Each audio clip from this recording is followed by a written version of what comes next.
I was reading this book called A Billion Wicked Thoughts that was written by a bunch of engineers at Google, and they were looking at billions of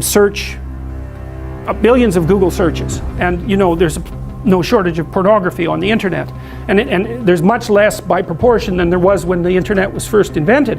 And it's so interesting because it actually turned out that one of the things that drove the development of the internet and the technology was the proclivity of young men to search out sexually provocative images. That was what was at the forefront of the development of the net. It's extraordinarily interesting.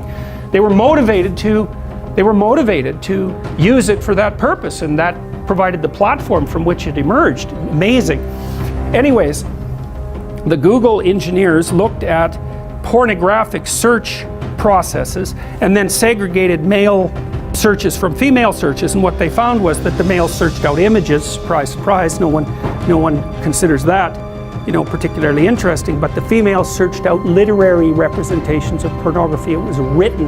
And so I can give you an example of that. If you know about Harlequin romances, does everybody still know about those? Anybody not know about those? Okay, well, they're mass market romances, and of a very stereotypical type. And the original ones were pretty harmless in terms of no violence and no real sexual content. But that was 40 years ago, and they've differentiated tremendously, and now there's hardcore Harlequin romances, and with particularly garish covers, and then there's the old, you know, more tame, basic, sexless and aggressionless romances where everything is implied and not explicit, but the explicit ones exist. So they did a plot analysis of the typical pornographic female fantasy. Well, and it's so comical because engineers did this, and social scientists would never do this because they'd be probably too concerned about the ethics of it or some damn thing.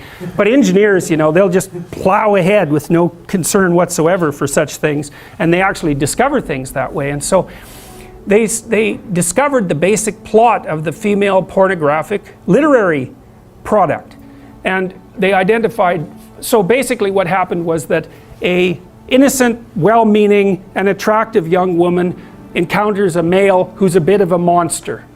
And the monster, there's 5 types of classic male monster. For all you males who want to know, this is what you can become. Vampire, that's a good one. Werewolf, billionaire, pirate, and surgeon. But I mean, so there's predatory dominance that's implicit in that, right? With the billionaire, it's more abstract, but clearly that's an indication of very high success in the male dominance hierarchy. So, but there's this desire for aggression that's in that, a real aggression, right? And it's not surprising to me at all. It makes perfect sense. But the basic plot is that the woman encounters this mysterious and aggressive male and tames him.